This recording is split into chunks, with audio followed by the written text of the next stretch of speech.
civil creativa, en esa sociedad civil que se compromete con los demás, y desde luego todos los que pensamos que estos valores nos unen estamos condenados a entendernos. Voy a pasar a compartir pantalla.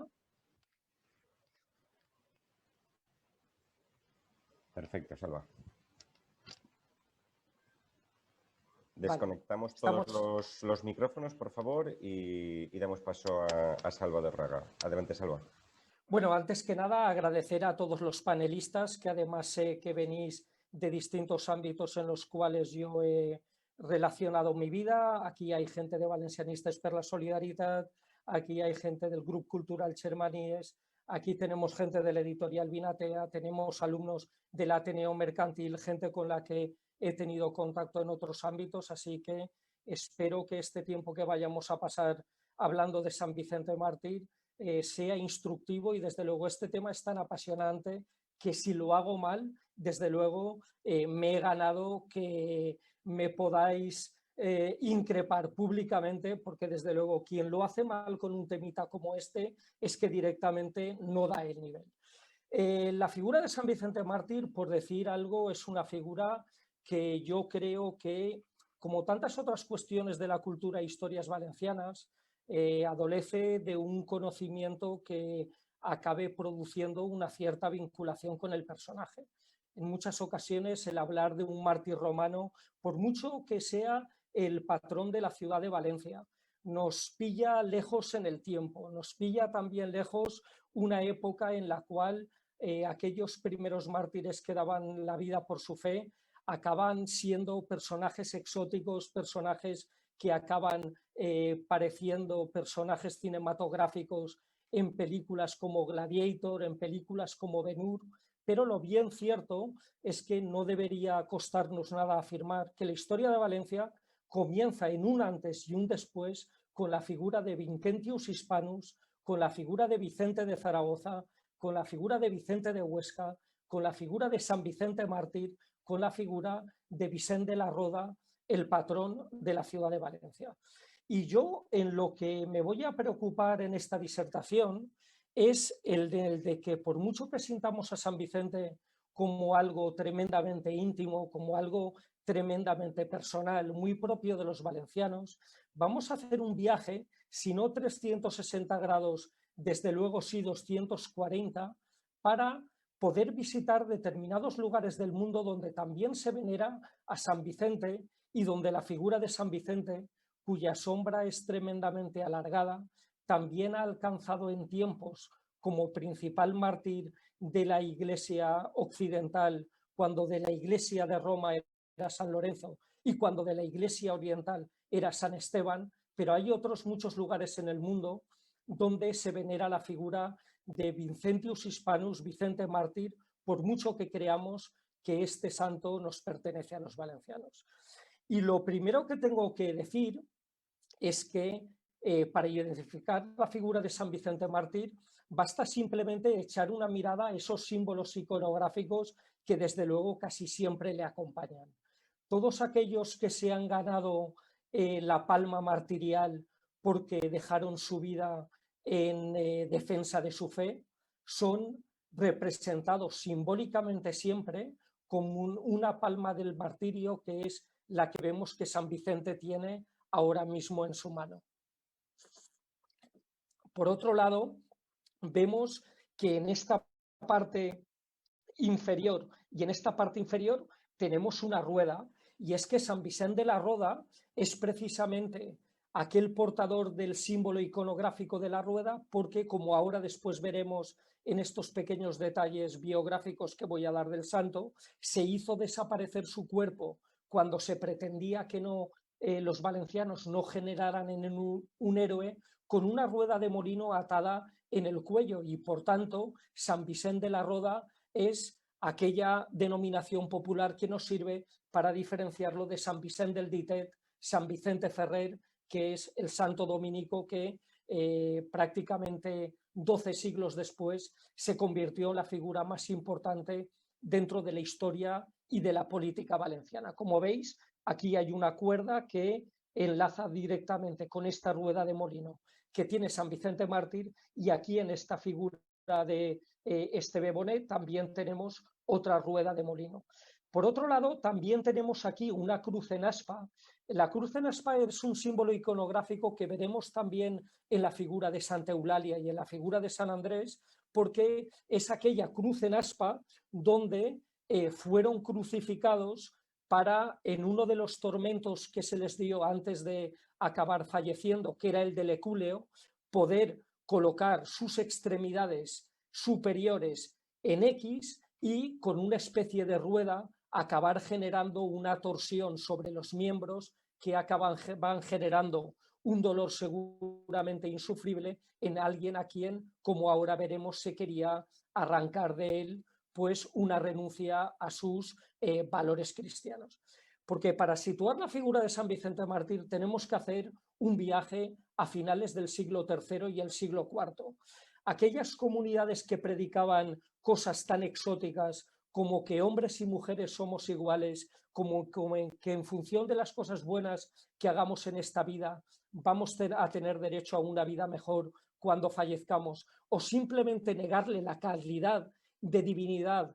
al emperador y a toda esa cohorte de dioses que para cada una de las necesidades humanas estaban en el panteón romano, pues aquello acabó generando una serie de persecuciones que ya en aquellos estertores del judaísmo y cuando las comunidades cristianas empezaban a hacer un cierto ruido, acabaron produciendo la última de las persecuciones, estamos hablando del año 303, en la cual San Vicente, que era el diácono del que después sería el obispo de Zaragoza y el patrón de Zaragoza, que es San Valero, pues acabaron generando que el obispo Diocleciano, el emperador Diocleciano en el año 303, mandase cohortes de legiones romanas para que llegasen a España y que aquí le diesen martirio a un montón de seguidores de ese dios que ya empezaba a hacer fuerte y que empezaba a darle codazos a todos esos dioses decadentes, esos dioses angustiados, esos dioses que ya se habían hastiado porque directamente ya estábamos asistiendo al final del Imperio Romano y que este Dios nuevo, este Dios vigoroso, este Dios que predicaba la igualdad de todos los humanos, iba a ser el que definitivamente iba a colonizar espiritualmente la mayoría del planeta Tierra. Y precisamente cuando llegan estas legiones a Zaragoza, la César Augusta de la época, y ven que hay un grupo bastante nutrido que sigue las enseñanzas de Valero y Vicente, directamente son apresados y son traídos caminando hasta Valencia precisamente porque intentaban huir de los problemas de orden público que pudiese generar un juicio público a San Vicente en César Augusta, y aquí en Valencia, una zona mediterránea más relajada, una zona mediterránea donde no existía un germen cristiano tan importante, es donde a San Vicente se le hace el juicio que nos cuenta la historia, donde se le produce el martirio que nos cuenta la historia y donde finalmente aquel cuerpo que se intenta hacer desaparecer después de haber sido martirizado es el cuerpo que es intentado desaparecer en las costas de Cullera, en las costas del Sinus Sucronensis, como nos dice la leyenda, atado a una rueda de molino, y finalmente este cuerpo aparecerá en las costas de Cullera para estar 3 años protegido en manos de una primitiva fundación cristiana, de una vida jónica, y cuando en el año 313, solamente 10 años después del martirio de San Vicente, se produce la paz constantiniana, es decir, se produce una relajación y el emperador Constantino dicta que se va a poder venerar a cualquier dios que todos los ciudadanos del imperio tengan a bien, entonces ya relajamos todas aquellas tensiones devocionales que hay.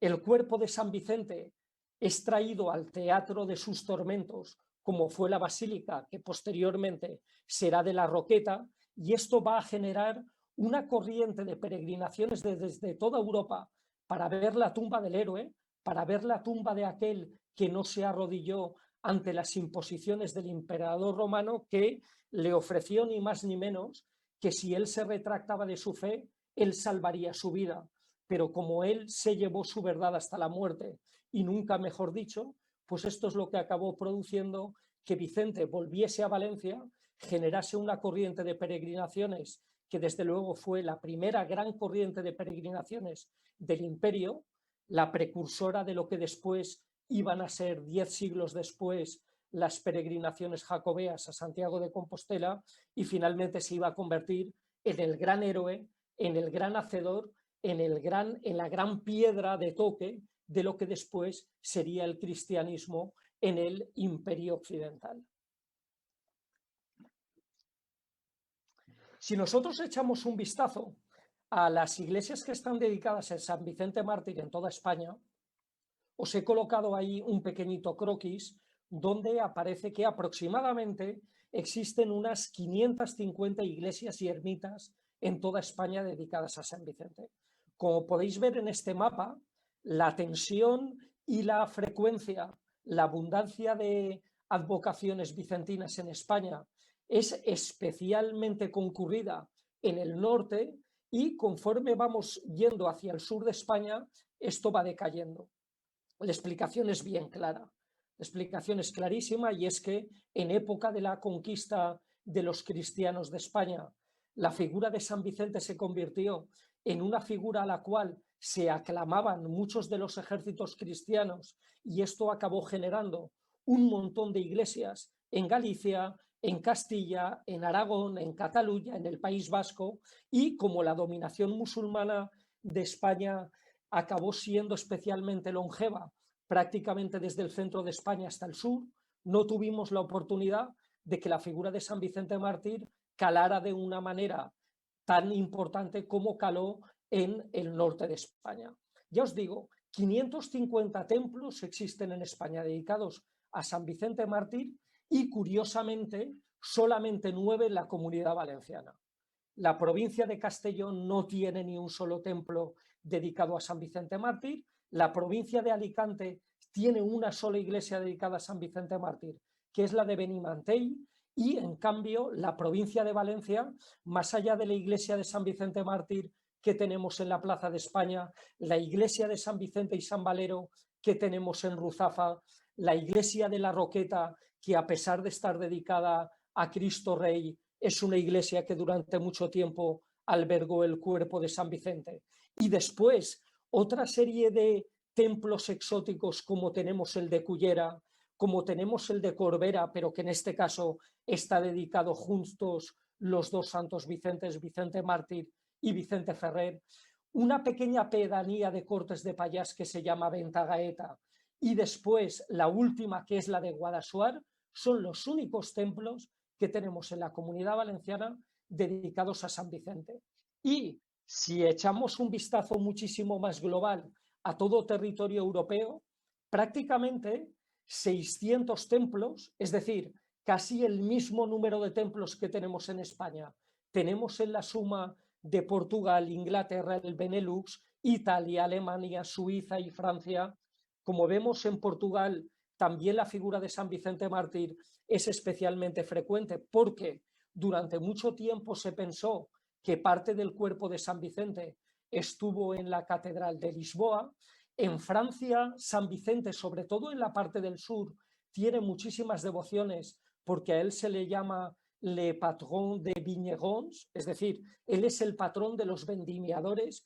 y siendo el patrón de los vendimiadores del sur de Francia, tiene allí un montón de capillas y un montón de iglesias dedicadas, en un número de 300, como decimos, desde luego nada parecidas a las que tenemos en España. Y en Italia también tenemos un germen importante de San Vincenzo Mártir, porque sobre todo en el norte de Italia también cuajó en la zona de Ugento, en la zona del Véneto, en la zona de la Lombardía, la devoción a San Vicente. Pero bueno, una vez hemos hecho este primer dibujo vicentino a lo largo de todo el orbe europeo, porque tengo que decir que en América solamente tenemos unas 10 iglesias dedicadas a San Vicente Mártir, voy a preocuparme en esta disertación de contaros una serie de historias, a mi entender tremendamente anecdóticas, de templos relacionados con San Vicente Mártir, en todo el mundo y que nos van a dar una pista, yo creo, al menos